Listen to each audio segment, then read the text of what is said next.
हम लोग data structure को पढ़ने जा रहे हैं और AKTU में 3rd सेमेस्टर में बड़ा कोर सब्जेक्ट है। हम लोग जो लिटरेचर फॉलो करेंगे वो CMR लिप्सियुस की बुक है, साम सीरीज़ की, बड़ी वेल नोन बुक है। उसको हम लोग इंटायरली फॉलो करेंगे क्योंकि अपने कोर्स को पूरी तरीके से ये जो बुक है वो कवर कर रही है। दूसरी चीज़ ये है कि यूनिवर्सिटी ने इस सब्जेक्ट को 5 यूनिट्स में बांटा है। तो हम यूनिट वाइज तो कुछ अभी डिटेल डिस्कस नहीं करेंगे, लेकिन हाँ ये है कि हम लोग आज ये जानने की कोशिश करेंगे कि अगर डेटा स्ट्रक्चर एक सब्जेक्ट के तौर पे हम लोगों के सामने आ रहा है तो इसकी ज़रूरत क्या है। देखिए, हम लोग प्रोग्रामिंग से अवेयर है, हम लोगों ने प्रोग्रामिंग की है, फर्स्ट ईयर में भी किया है, और जो लोग CBSE बोर्ड और ICSE बोर्ड से होंगे वो लोग ऑलरेडी प्रोग्रामिंग करके आ रहे होंगे। जब भी हम लोग प्रोग्रामिंग की बात करते हैं तो हम लोगों का जो पूरा फोकस होता है वो प्रोग्रामिंग लैंग्वेज के ऊपर होता है, जहाँ पे हम लोग लैंग्वेज के रूल्स को, उसके ग्रामर्स को जानने की कोशिश करते हैं। लेकिन अगर हमसे कहा जाए कि एक प्रोग्राम लिखिए या कोई सॉफ्टवेयर डेवलप करिए, तो हम लोग बिना डेटा स्ट्रक्चर को जाने हुए कभी भी कोई सॉफ्टवेयर डेवलप नहीं कर सकते। तो डेटा स्ट्रक्चर की जो रिक्वायरमेंट है वो हर जगह पड़ेगी जब भी हम लोग प्रोग्रामिंग की बात कर रहे हैं। इसीलिए मैं अक्सर एक सेंटेंस यूज करता हूँ कि डेटा स्ट्रक्चर को जब हम लोग किसी प्रोग्रामिंग लैंग्वेज में इम्प्लीमेंट करते हैं तब जाके हमको कोई एक एप्रोप्रिएट कोड जो है वो मिलता है। हम लोग प्रोग्राम को कंपाइल कराएं और प्रोग्राम में कोई एरर नहीं है तो हम लोग इस बात की आधिकारिक घोषणा कर देते हैं कि हमारा प्रोग्राम सही है। मसलन मैं एक छोटा सा एग्जाम्पल मैं रखना चाहूँगा कि मैं कुछ ऐसे लिख रहा हूँ, मैंने एक C कोड की मैंने बात की है और हम कुछ ऐसा लिख रहे हैं दूसरे कोड में।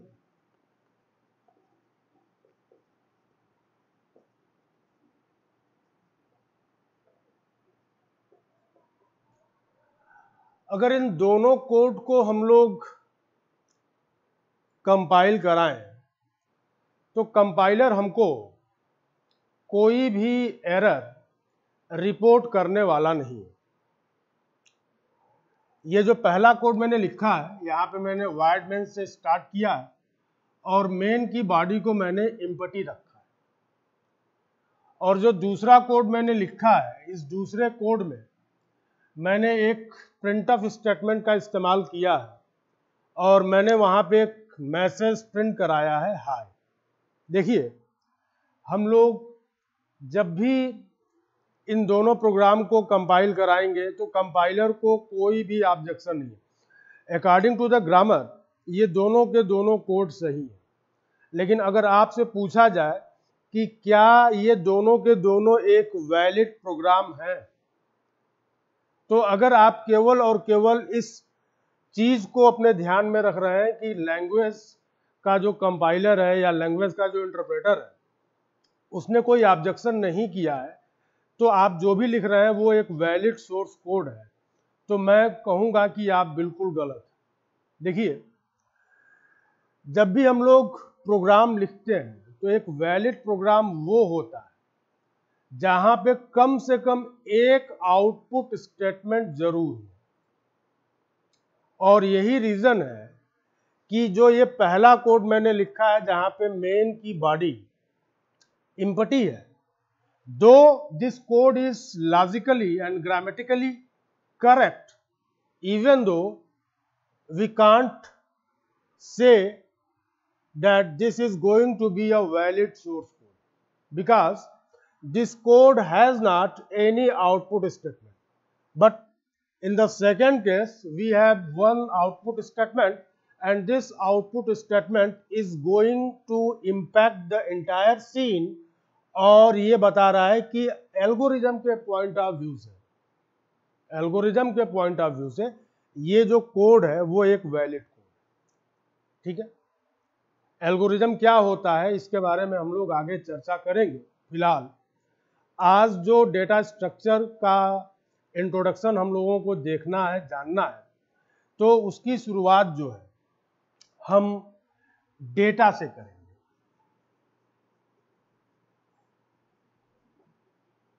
देखिए, जब भी हम बात करते हैं डेटा की, डेटा मतलब हम कहीं ना कहीं बात कर रहे हैं कुछ वैल्यूज की। ये जो डेटा है, इस डेटा को अगर हम लोग कहें कि हर डेटा के पास कुछ ना कुछ वैल्यू होगी, तो ये गलत नहीं है। मसलन हम लोग फर्स्ट ईयर में हम लोगों ने कुछ ऐसा जरूर लिखा है, हमने कोई ना कोई वेरिएबल जरूर डिक्लेयर किया है।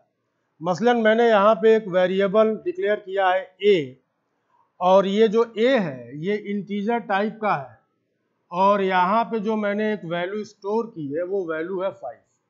यानी अगर एक में कोई भी चेंजेस हम लोग ना करें तो थ्रू आउट द प्रोग्राम इस वेरिएबल ए की जो वैल्यू होगी वो 5 ही होगी, ठीक है। इसीलिए हमने बोला कि जब भी हम लोग बात करेंगे डेटा की तो हम लोग कहीं ना कहीं बात करेंगे वैल्यूज की। दूसरी चीज ये है कि ये जो डेटा है, क्या इस बात की कोई पॉसिबिलिटी है कि इस डेटा के पास जो भी वैल्यूज हैं उन वैल्यूज को हम लोग अलग अलग कर सकते हैं। मसलन अगर इसके बेसिस पे हम लोग देखें तो हम दो टर्म इंट्रोड्यूस करेंगे, एटॉमिक और नॉन एटॉमिक।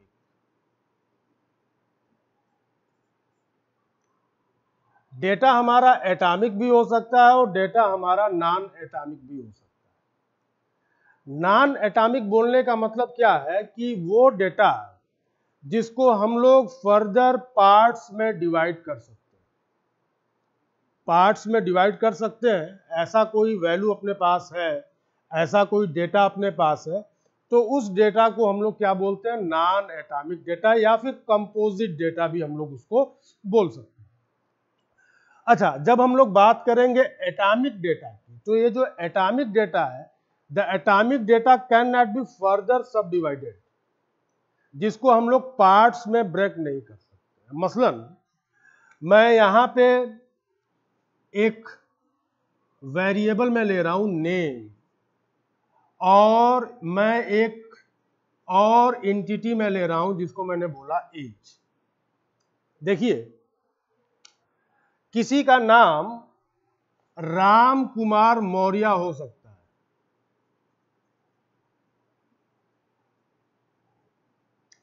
और राम कुमार मौर्य की एज 25 इयर्स है। इसके बेसिस पे मैं अगर ये क्लेम करूं कि ये जो नेम है इट कैन बी फर्दर सब डिवाइडेड इनटू 3 सब पार्ट्स, इस नेम को हम लोग 3 सब पार्ट्स में ब्रेक कर सकते हैं। और मैंने कहा कि कैसे ब्रेक करेंगे, तो मैंने कहा कि फर्स्ट नेम, फिर मैंने कहा मिडिल नेम, और मैंने कहा लास्ट नेम। तो फर्स्ट नेम में क्या आएगा, फर्स्ट नेम में जो वैल्यू आएगी वो आएगी राम। सेकेंड जो पार्ट है मिडिल नेम, उसमें जो वैल्यू आएगी वो आएगी कुमार, और जो लास्ट नेम है उसमें जो वैल्यू आएगी वो आएगी मौर्य। लेकिन जब भी हम लोग बात करेंगे एज की, तो एज 25 है, this age can not be further subdivided, पहली चीज। अच्छा, अगर हम ये कहें कि अपने पास कोई रिक्वायरमेंट आ रही है, जिस रिक्वायरमेंट में हमें कुछ लोगों के एड्रेसेस को भी स्टोर करना है, तो अगर हम लोग एड्रेसेस की बात करें तो इसमें जो भी वैल्यूज होंगी उन वैल्यूज को हम लोग बिल्कुल उसी तरीके से सब पार्ट्स में डिवाइड कर सकते हैं जैसा कि हम लोगों ने यहां नेम को लेकर किया है। जब भी हम लोग एड्रेस की बात करेंगे तो क्या होगा, हाउस नंबर होगा, कॉलोनी नेम होगा, पोस्ट ऑफिस होगा, डिस्ट्रिक्ट होगा, ठीक है, और पिन कोड होगा।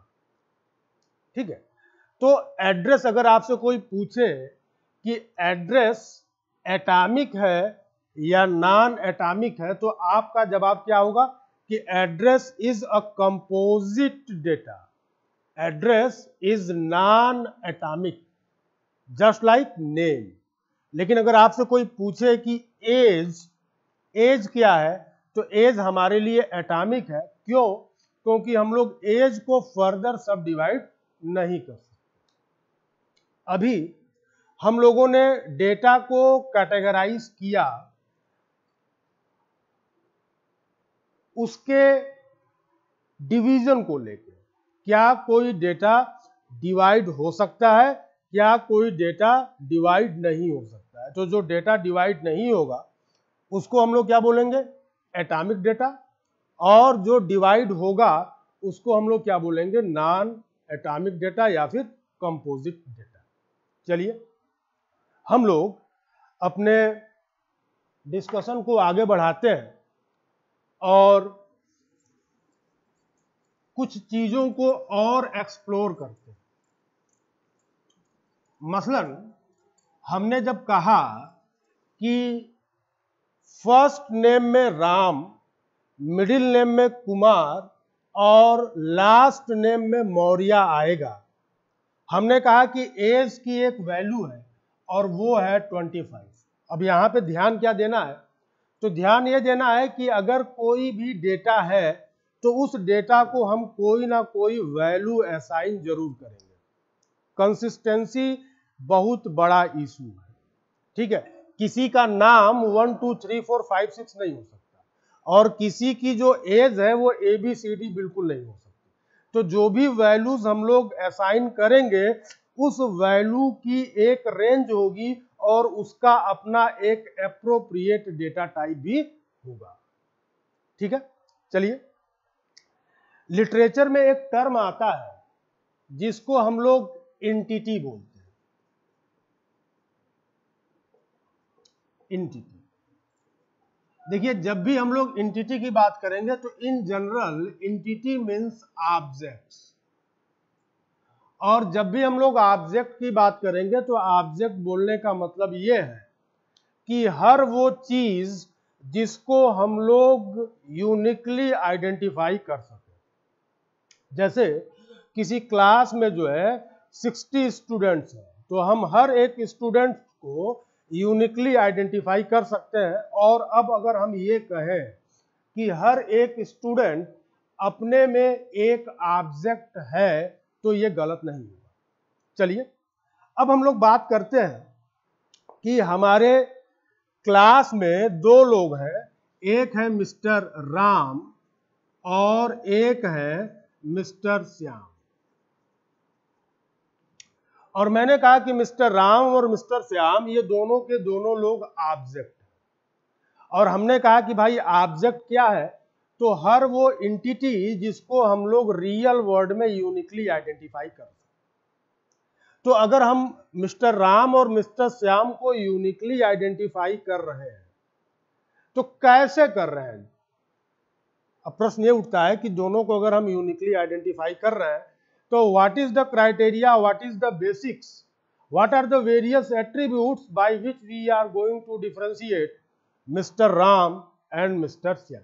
देखिए जितने भी ऑब्जेक्ट होते हैं हर ऑब्जेक्ट के पास अपने एट्रीब्यूट्स होते हैं और जो भी एट्रीब्यूट्स हैं हर एट्रीब्यूट के पास अपनी वैल्यूज होंगी। ठीक है, चलिए हम लोग कुछ एट्रीब्यूट डिस्कस करते हैं। जैसे हमने यहाँ पे एक एट्रीब्यूट लिया है हाइट, दूसरा एट्रीब्यूट लिया है हमने वेट, तीसरा एट्रीब्यूट हमने लिया है कलर। ठीक है, अभी फिलहाल हम केवल 3 एट्रीब्यूट को लेके बात कर रहे हैं, हाइट, वेट और कलर। तो मिस्टर राम के पास अपनी हाइट होगी, अपना वेट होगा और अपना कलर होगा। उसी तरीके से जब हम लोग बात करेंगे मिस्टर श्याम के बारे में, तो मिस्टर श्याम के पास भी अपनी हाइट होगी, अपना वेट होगा और अपना कलर होगा। क्योंकि हमने 3 ही एट्रीब्यूट लिया है और हम ये भी क्लेम कर रहे हैं कि राम और श्याम के पास ये जो 3 एट्रीब्यूट हैं, इन तीनों एट्रीब्यूट की जो वैल्यूज हैं वो अलग अलग हैं। तो जब इन तीनों एट्रीब्यूट की वैल्यूज अलग अलग हैं, तो इन्हीं के बेसिस पे हम लोग राम और श्याम को यूनिकली क्या कर लेंगे, आइडेंटिफाई कर लेंगे। ठीक है, चलिए हमने कहा कि जो भी डेटा है उस डेटा को हमें कोई ना कोई एक वैल्यू असाइन करनी है, और मैंने एक टर्म इस्तेमाल किया था जिसको मैंने कंसिस्टेंसी कहा। तो कंसिस्टेंसी मेंटेन रहे, it is the responsibility of the programmer. मसलन अगर आप कोई एक प्रोग्राम लिख रहे हैं और आपने कोई मैसेज दिया कि input the name of student, ठीक है, तो उस पर्टिकुलर कोड में एक कंस्ट्रेंट होना चाहिए। यह भी हो सकता है कि कोई एक यूजर जो है नेम इनपुट कर दे 1 2 3 4 5 6 एक नंबर, और एज जो है उसको कोई एक वैल्यू वो असाइन कर दे ABCD। देखिए जब भी हम लोग प्रोग्रामिंग की बात करते हैं तो प्रोग्रामिंग में हम लोगों के पास एक कंसेप्ट आता है जिसको हम लोग बोलते हैं डेटा टाइप। ध्यान दीजिए, डेटा टाइप, ये टाइप बताएगा कि इसमें जो वैल्यू आएगी वो वैल्यू कैसी है। ठीक है, और अगर टाइप को हम लोग वायलेट करेंगे तो बिल्कुल वही दिक्कत आएगी जो थोड़े देर पहले हम लोग यहाँ पे डिस्कस कर रहे थे कि हमने अपना एक प्रोग्राम बनाया और वहां पे मैंने कहा कि input the name of student, और यूजर ने इनपुट कर दिया नाम क्या 1 2 3 4। तो ये सिस्टम, ये प्रोग्राम क्या है, पूरी तरीके से गलत है। क्यों? क्योंकि नाम जो है वो कभी भी न्यूमरल्स नहीं हो सकता, जब भी होगा वो अल्फाबेटिक होगा। और अगर हम लोग एज की बात कर रहे हैं तो एज हमेशा एक नंबर होगा, कोई अल्फाबेट नहीं हो सकता। इसीलिए प्रोग्रामिंग लैंग्वेज में डेटा टाइप का जो है बहुत बड़ा रोल है। ठीक है, तो जो भी हम लोग डेटा की बात करेंगे तो उस डेटा का टाइप क्या है और उस टाइप के अकॉर्डिंग हम लोग वैल्यूज, वो सेट ऑफ वैल्यूज जो हम उसको असाइन कर सकते हैं वो डिफाइन करेंगे, और उसी को हम लोग बोलेंगे कि this is a valid set. मसलन आप किसी सोशल मीडिया पे आप अपना एक अकाउंट बनाने जा रहे हो और सिस्टम ने आपसे पूछा कि what is your date of birth. तो जैसे आपने अपना डेट ऑफ बर्थ इनपुट किया, सिस्टम ने आपकी एज को कंप्यूट कर लिया। ठीक है, ध्यान दीजिए, हमने अपना डेट ऑफ बर्थ जो है इनपुट किया, तो हमारा डेट ऑफ बर्थ और जो करंट डेट है उसको उठाया जाएगा, दोनों का डिफरेंस निकाला जाएगा और हमारी एज जो है कंप्यूट की जाएगी। और अगर सिस्टम ये कहता है कि हम 18 साल से छोटे व्यक्ति को अकाउंट बनाने की कोई सुविधा नहीं दे रहे हैं, तो आप कभी भी अपना अकाउंट किसी सोशल मीडिया पर नहीं बना सकते। एक एग्जांपल के लिए मैंने सोशल मीडिया का जिक्र किया, देखिए, तो जब भी हम लोग एज की बात करेंगे इस अपने एप्लीकेशन में, तो वो एज क्या होगी, तो 18 साल या 18 साल से बड़ी। तो जब हम लोग बोल रहे हैं 18 साल या 18 साल से बड़ी, तो जितनी भी पॉसिबल वैल्यूज होंगी उनको अगर हम लोग एक सेट में रखें तो हम लोग बोलेंगे कि this is the valid data set for the variable age. ठीक है, 18 से अगर छोटा होगा तो वो हमारे लिए इनवैलिड है। ठीक है, तो हम लोग जो भी वेरिएबल देखेंगे उसकी क्या क्या पॉसिबल वैल्यूज हो सकती हैं, तो उन वैल्यूज का हम लोग एक सेट क्या कर सकते हैं, डिफाइन कर सकते हैं। ठीक है, चलिए अब जो है हम लोग एंटिटी को देखें। हम लोगों ने एट्रीब्यूट के बारे में बात किया और हमने ये कहा कि मिस्टर राम और मिस्टर श्याम को हम लोग यूनिकली आइडेंटिफाई कर रहे हैं on the basis of the 3 attributes height, weight and colour. अब एक बात आती है, बात यह है कि क्या होगा अगर हाइट, वेट और कलर राम और श्याम का बिल्कुल सेम हो। तो अगर राम और श्याम इन दोनों लोगों का हाइट, वेट और कलर इनकी वैल्यूज एग्जैक्टली सेम है, तो we can not identify, we can not distinguish in between Ram and Shyam. ठीक है, देखिए एक कंसेप्ट आता है जिसको हम लोग बोलते हैं आइडेंटिकल, आइडेंटिकल ऑब्जेक्ट।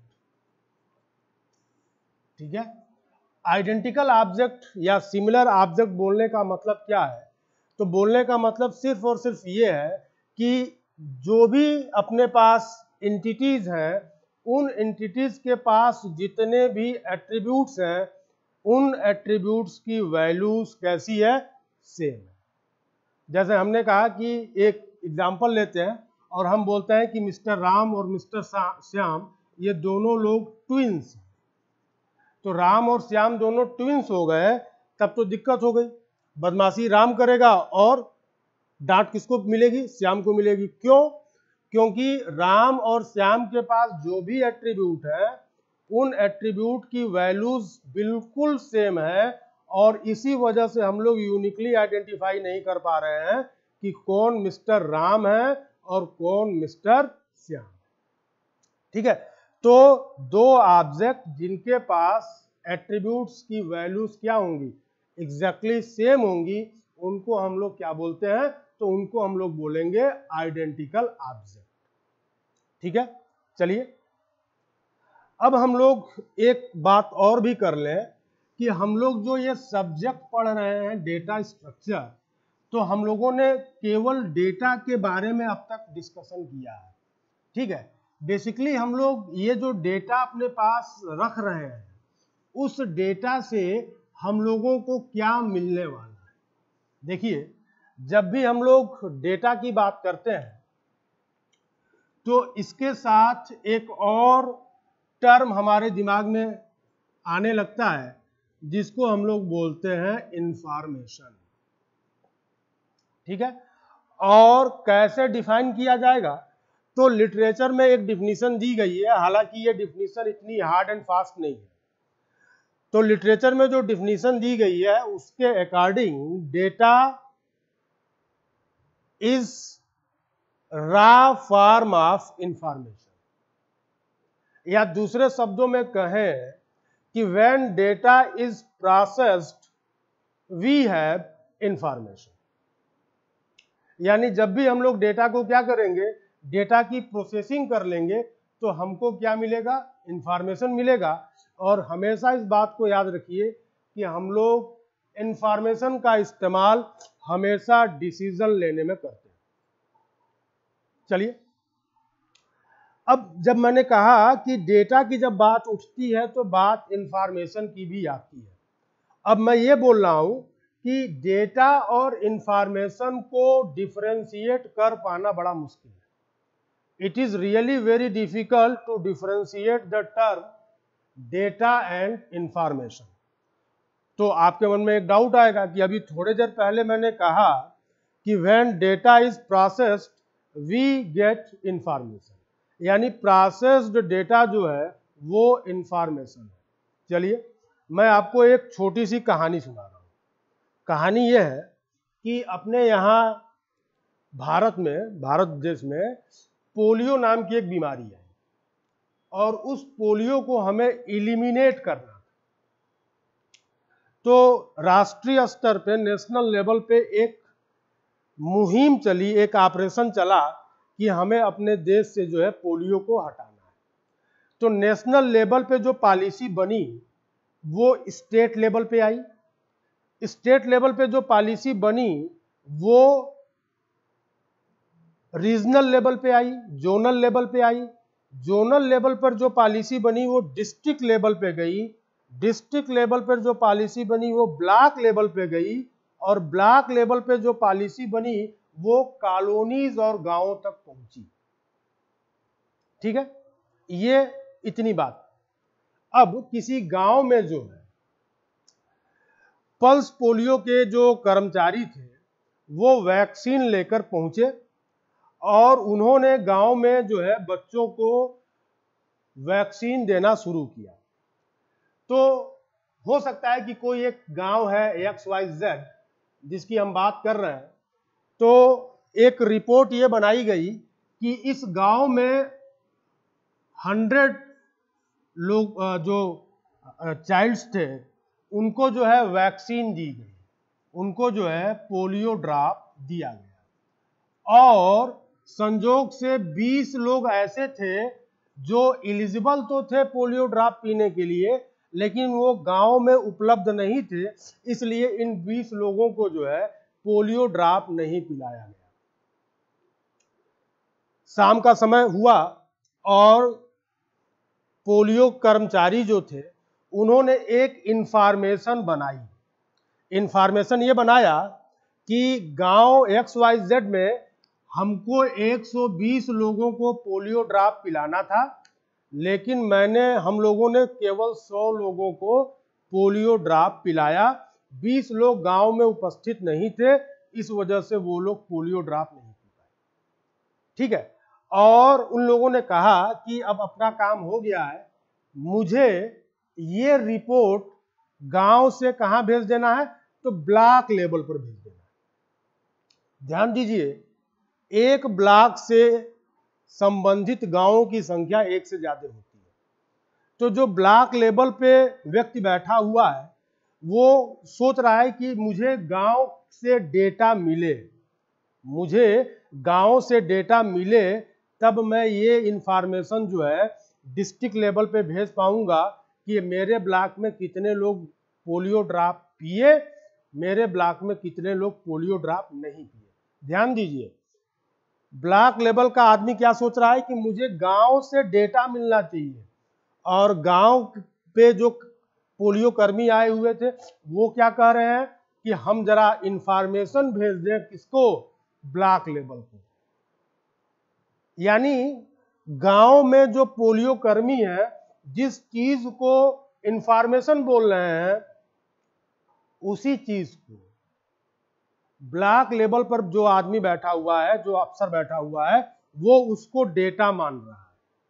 ठीक है, यानी पर्सन चेंज हुआ, यूजर चेंज हुआ, तो जो डेटा था वो इंफॉर्मेशन हो जाएगा और जो इंफॉर्मेशन था वो डेटा हो जाएगा। ठीक है, इसीलिए मैंने कहा था कि it is very difficult to differentiate the term data and information. चलिए, यहां पे मैं एक डायग्राम में बना रहा हूं। मैंने कहा कि प्रोसेसिंग यूनिट हमने लगा दिया,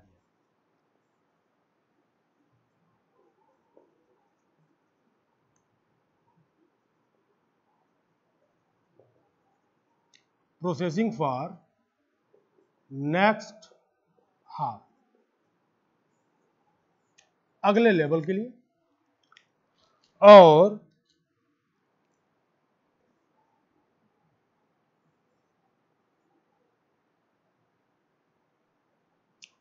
अब ये डायग्राम देखिए, तो डेटा दिया जा रहा है, प्रोसेसिंग हुई, इंफॉर्मेशन मिला। हो सकता है कि ये जो इंफॉर्मेशन है उसकी दोबारा से प्रोसेसिंग हो, फिर से हमको क्या मिल जाए, डेटा मिल जाए, फिर हम उसकी प्रोसेसिंग करें, फिर इंफॉर्मेशन मिल जाए। यानी यहाँ पे जो डायग्राम मैंने बनाया है, ये डायग्राम कैसा है, तो ये डायग्राम साइक्लिक है। और जब भी हम लोग किसी साइक्लिक एंटिटी को देखेंगे तो हम लोग ये तो बिल्कुल नहीं बता सकते कि कहां से स्टार्ट हो रहा है और कहां पे खत्म हो रहा है। इसीलिए मैंने कहा था कि डेटा और इंफॉर्मेशन को डिफरेंशिएट कर पाना मुश्किल है। ठीक है, तो आप भी इस बात को जान लीजिए कि it is very difficult to differentiate the term data and information, और ये डिपेंड करेगा किसके ऊपर करेगा, तो यूजर के ऊपर करेगा। यूजर चेंज होगा तो डेटा इंफॉर्मेशन में कन्वर्ट हो जाएगा और इंफॉर्मेशन डेटा में कन्वर्ट हो जाएगा। चलिए अब जो है हम लोग आगे चले, तो इस डिस्कशन से हम लोगों को क्या पता चला कि हम लोग जो डेटा स्टोर कर रहे हैं, कोई भी अगर हम लोग सॉफ्टवेयर बना रहे हैं तो वहां पे हम लोग कुछ डेटा को स्टोर कर रहे हैं, और स्टोर्ड डेटा के ऊपर हम लोग कुछ ऑपरेशन परफॉर्म करके क्या ले रहे हैं, तो इंफॉर्मेशन ले रहे हैं।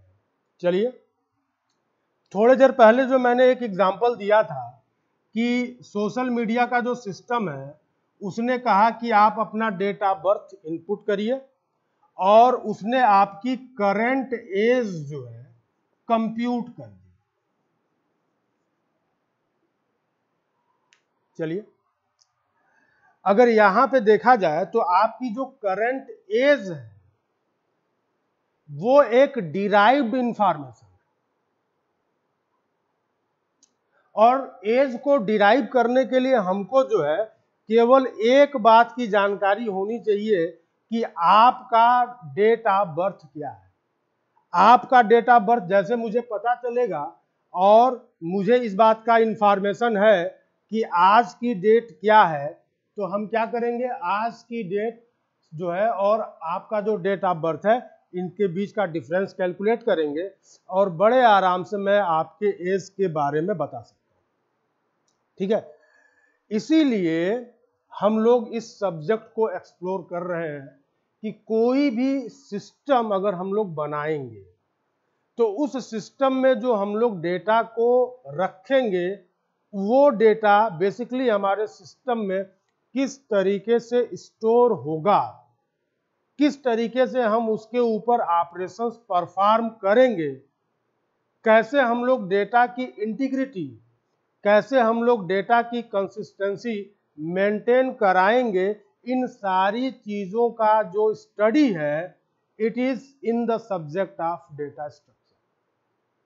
चलिए हमने कहा कि डेटा हम स्टोर कर रहे हैं, तो डेटा को जब हम लोग स्टोर करेंगे तो डेटा को स्टोर कहां करेंगे, तो डेटा को स्टोर करेंगे हम लोग फाइल।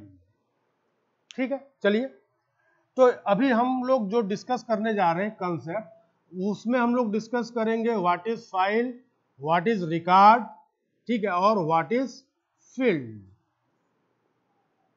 चलिए मैं एक छोटा सा एग्जांपल मैं ले रहा हूं। मैंने कहा कि मैं स्टूडेंट्स की कुछ बेसिक इंफॉर्मेशन, स्टूडेंट्स की मैं कुछ बेसिक इंफॉर्मेशन अपने पास मैं स्टोर करना चाह रहा हूं।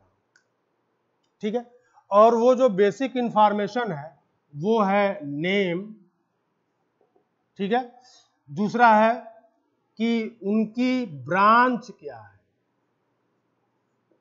और तीसरा जो इंफॉर्मेशन है it is date of birth.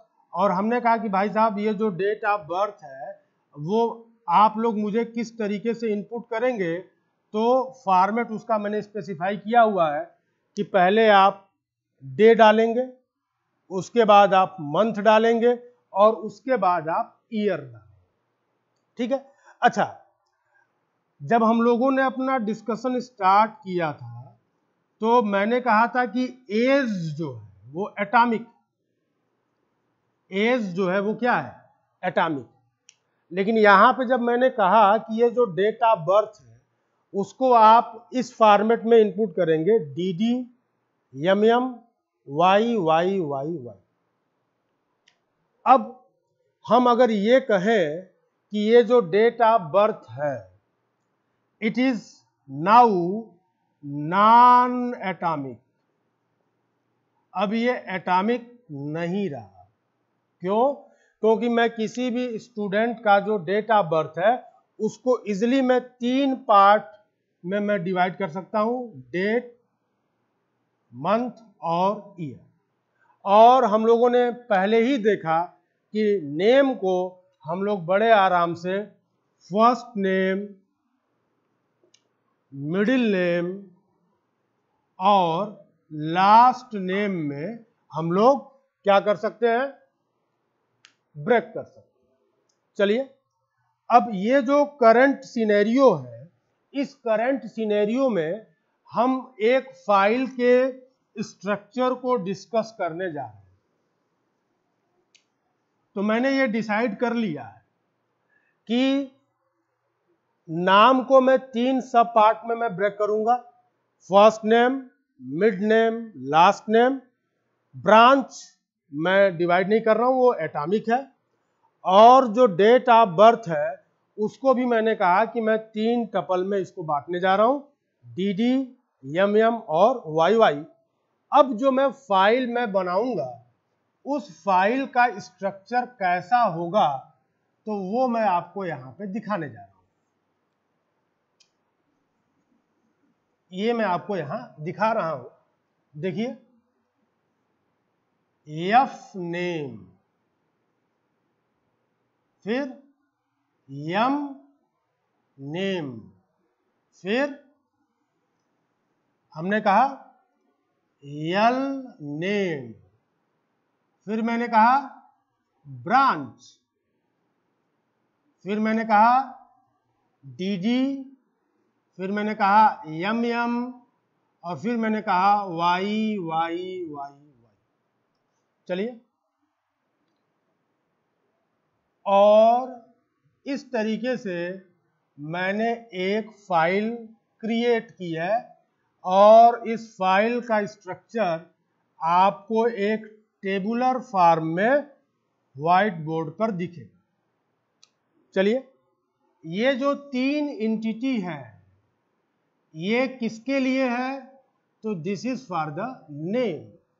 और ये लास्ट वाली जो 3 एंटिटी है ये किसके लिए है, तो दिस इज फॉर DOB। ध्यान दीजिए, ये जो टेबुलेटेड फॉर्मेट में आपको जो फाइल दिख रही है, इस फाइल को अगर हम लोग कॉलम वाइज इंस्पेक्ट करें तो क्या होगा, तो F नेम के नीचे जो एंट्रीज आएंगी वो स्टूडेंट का पहला नाम होगा। M नेम के नीचे जो भी एंट्रीज आएंगी वो हमारे स्टूडेंट्स के मिडिल नेम होंगे और L नेम के नीचे जो भी एंट्री आएंगी वो हमारे स्टूडेंट्स के लास्ट नेम होंगे।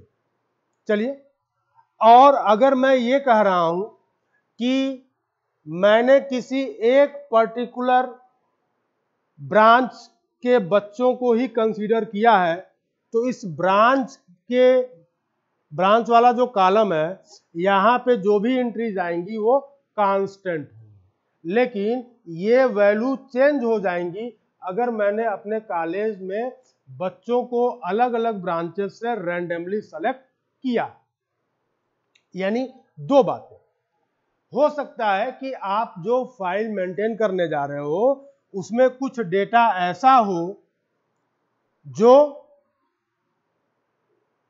फिक्स हो। जैसे अगर मैं कहूं कि ये जो सिस्टम मैं बना रहा हूं, this system is only valid for computer science and engineering students, तो इस कॉन्टेक्स्ट में ब्रांच के नीचे जो भी वैल्यूज आएंगी वो कंप्यूटर साइंस एंड इंजीनियरिंग ही होगा। यानी बाय डिफॉल्ट, ध्यान दीजिए, बाय डिफॉल्ट हमारे लिए ब्रांच की वैल्यू क्या हो जाएगी, कंप्यूटर साइंस एंड इंजीनियरिंग। जब भी हम बोल रहे हैं बाय डिफॉल्ट तो मेरे बोलने का मतलब यह है कि वैल्यू चाहे यूजर अब दे एक्सप्लिसिटली या न दे, branch will be always considered as क्या, computer science and engineering, but it is mandatory when I have sampled some of the students from different branches। चलिए, अब जो ये फाइल दिख रहा है, तो मैंने जो डिस्कशन किया कि यहाँ पे जो वैल्यूज आएंगी वो स्टूडेंट्स के फर्स्ट नेम होंगे, मिडिल नेम होगा, लास्ट नेम होगा, ब्रांच होगा, डे, मंथ और ईयर। चलिए, अब एक बात ये उठती है और लोगों के दिमाग में इस बात का आना बड़ा स्वाभाविक भी है कि हम नाम को 3 पार्ट में बांट लिए, हमने डेट ऑफ बर्थ को 3 पार्ट में बांट लिया, तो हमको इससे क्या फायदा मिला? पहले तो हम सीधे इनपुट कर सकते थे राम कुमार मौर्य, लेकिन अभी मुझे इनपुट करना पड़ेगा first name Ram, second name Kumar and last name Maurya. देखिए, ये जो डिवीजन हुआ है, this division is very much necessary. इसकी जरूरत सबसे ज्यादा है। क्यों जरूरत है? मसलन अगर मुझे ये पता करना हो कि मेरे पास जितने लोगों का रिकॉर्ड स्टोर है, ऐसे कितने स्टूडेंट हैं जो 2002 में पैदा हुए, 2002 में कितने स्टूडेंट्स पैदा हुए, अगर मुझे ये पता करना है और मैं ये बोल रहा हूं कि मैंने अपने डेट ऑफ बर्थ को 3 पार्ट में डिवाइड किया है, तो ये कैलकुलेट करना मेरे लिए बड़ा आसान है।